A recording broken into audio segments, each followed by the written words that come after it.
Play store और app store पर मौलाना तारिक जमील साहब की ऑफिशियल मोबाइल एप्लीकेशन।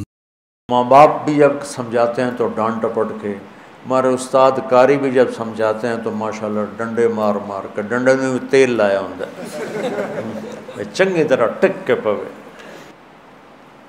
मैंने तालिब साहब जो हमारे सुबनंड थे सेंट्रल मॉडल स्कूल में, सबसे ज़्यादा मैंने उनकी मार खाई। वो ऐसे टका के मारते थे ना, एक हाथ यहाँ रखते थे और इतना बड़ा होता था सेफ जिसमें वो सोटी पड़ी होती थी। और खालिद मेला मेरा जिगरी यार, 55 साल से मेरी उसके ज़िम्मे होता था डंडा निकाल के लाना, तो डंडा लाने वाला मेरे यार होता, और वो ऐसे अंदर उतर जाता था वो डंडा और हमारी हाय हाय होती थी। लेकिन वो एकदम फिल्म देख कर आए मैं और जावेद नज़ीर मरहूम फौत हो गया, तो वो थोड़ा आगे था, वो भागा भागा जाके बिस्तर पे लेट गया उल्टा होके कि मैं तो सुता पे। मैं थोड़ा पीछे था तो मैं बरामदे में ही पकड़ा गया, मुझे जुम मारा। अभी बयान करके मुझे ज़रबें याद आ रही हैं। जावेद नज़ीर बड़ा खुश के तारिक जमीन लितर पै गए, मेरा तो उन्हें पता ही नहीं लगे, और ऐन करके सुता पे ना कि आराम नालू तो रिजाई लाइट सॉरी दिया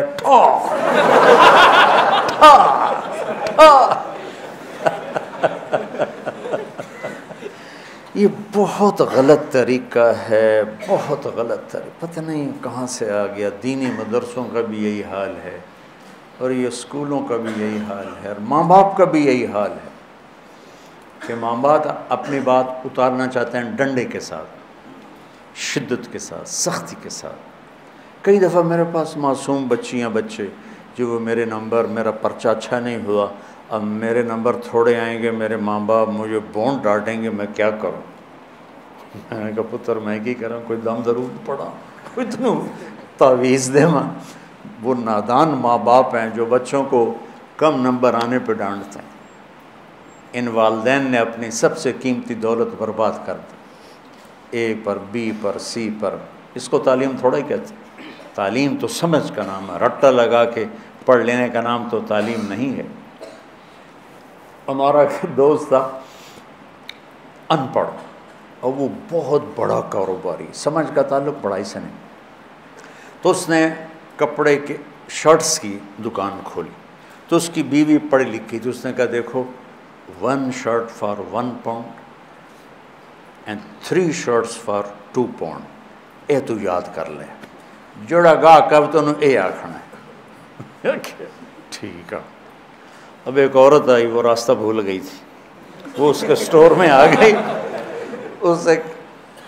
उसने रास्ता पूछा कि एजेक्स का रास्ता किधर है। उनका 1 shirt for 1 pound and 3 shirt for 2 pound. उसको हैरान होकर देखने लगी, उसने फिर अपनी बात दोहराई, ऊपर कहने लगा 1 shirt for 1 pound 3 shirt for 2 pound. वो हंसती बाहर गई, एक बंदरू लेके आई, उसने उसको बताया तो उसने कहा ये तुमसे शर्ट नहीं खरीद रही, ये भूल गई है, तुमसे रास्ता पूछ रही है और तुम मुझसे 1 शर्ट फॉर 1 पाउंड बता रहे हो। तो ये कह रही है कि इसे कहो मेरे घर आ जाया करे, मैं इसे मुफ्त में अंग्रेज़ी पढ़ा दूँगी।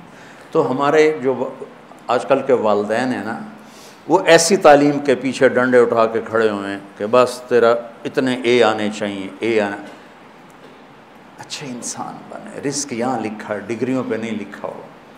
हमारे वालिदैन ने बच्चों को मरीज़ बना दिया, उन्होंने डिप्रेशन में का शिकार कर दिया, प्रेशर डाल डाल के। हमारे वालिदैन ने पढ़ाया से पर प्रेशर नहीं डाला, क्योंकि हम तो हॉस्टल में रहते थे।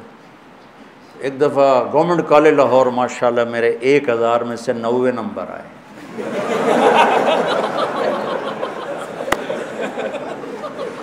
मुझे कोई परवाह ही नहीं थी, वो था कॉलेज का इम्तिहान, मतलब ऊपर बोर्ड का नहीं था, कॉलेज का इम्तिहान था, तो वो भी एक बड़ी इज्जत होता है।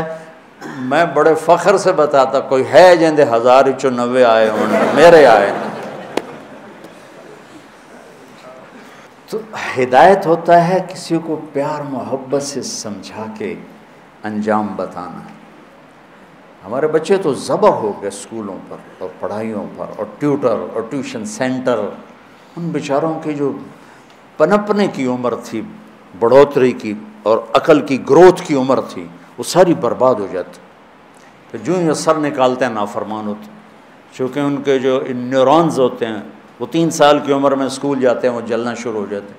इसी में पीछे से करंट ज़्यादा आ जाए तो ये फट जाएंगे, टूट जाएंगे। जब 3-4 साल के बच्चे पर किताबों का बोझ लादा जाता है, फिर माँ बाप का प्रेशर होता है, तो उनके न्यूरॉन कहते हैं दिमागी सेल, वो जल जाते हैं, फट जाते हैं। फिर जो बड़े होते हैं ना माँ बाप की समझते हैं ना किसी और की समझते, वो अपनी करते हैं, अपनी मौज में होते। हिदायत मोहब्बत से, प्यार से किसी को बता देना, आगे वो ले ले तो ठीक है, ना ले तो मेरा ज़िम्मा ख़त्म हो गया। हाज़ा बलाग़ुल लिन्नास। ये कुरान चूँकि अरबों पे उतरा है, उनकी ज़ुबान में उतरा है, उनकी मुआशरत को सामने रख के उतरा है, तो उनके अंदर में उतर गई बात। हुदा समंदर में पहाड़ की उस चोटी को कहते हैं जो पानी से बाहर निकली हुई हो और चमकदार हो, सूरज की शॉएं पड़ने से चमकती हो। उस ज़माने में कंप्यूटर नहीं, मशीन नहीं, बागबान कश्तियाँ हैं। रात को सफ़र करते थे तारों को देखकर, तारों की मदद से समत तय करते थे, मशरिक़ है मगरिब है। सहरा में अब भी आबादी है सऊदी के, कतर के। तो मैंने एक बद्दू से पूछा जो सहरा में रहता है कि तुम लोग तो रेत ही रेत, रास्ता कैसे पहचानते? वैसे चलते हैं जैसे लिखा होता है लाहौर 90 किलोमीटर, उस तरह चलते हैं रेत।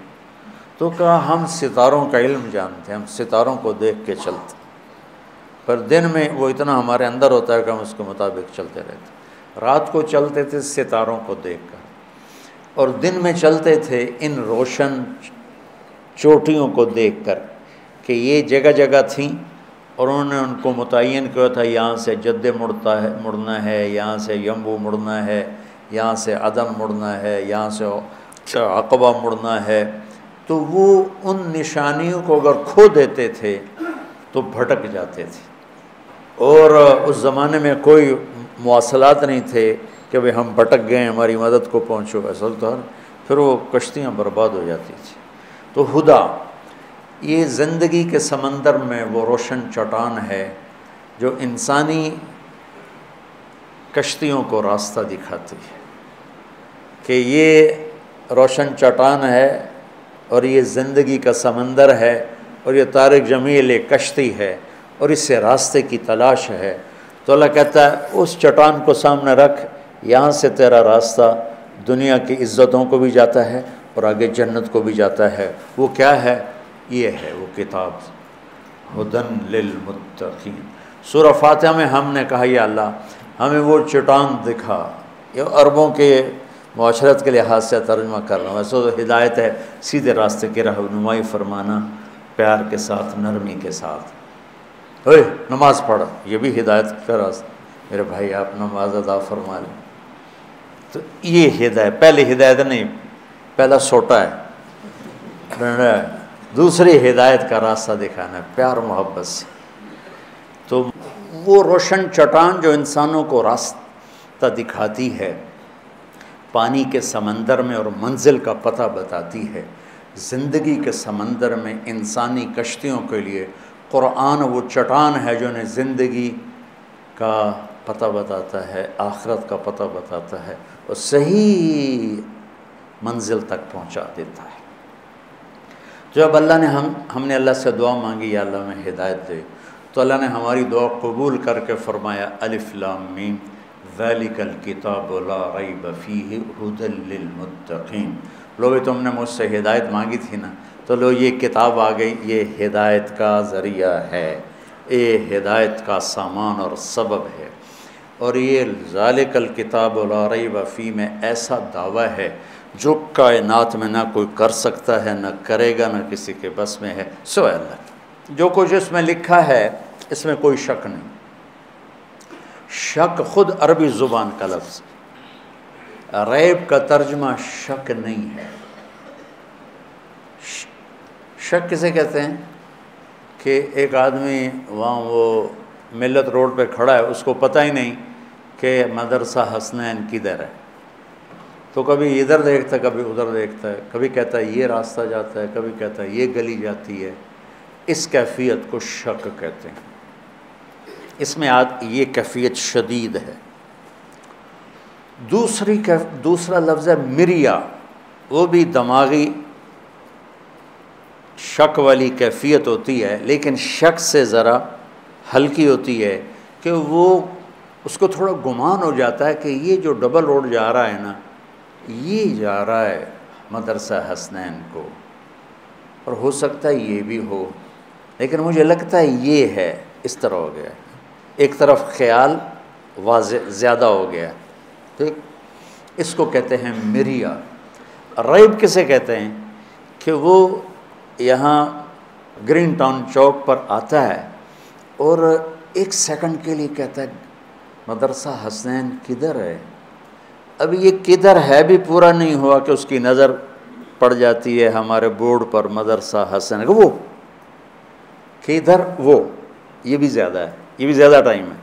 एक लम्हे के तरद्दुद को अरबी में रैब कहते हैं। एक लम्हे की इब्तिदा में थोड़ा तरद्दुद और उसी लम्हे के आखिर में वो तरद्दुद ख़त्म हो गया, उसे अरबी में रैब कहते हैं।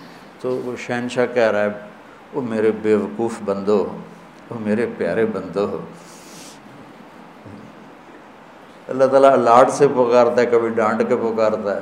वो मेरे बंदो, मेरी किताब में तो रैब भी नहीं है कि एक खटक, टक टक भी ज़्यादा है, इतनी देर का भी खटका नहीं है। तो मिरिया शक इसमें कहाँ आएगा? जो इतनी ताकतवर किताब हो, तुम उसे छोड़ के लोगों के पीछे भाग रहे हो, कितने बेवकूफ़।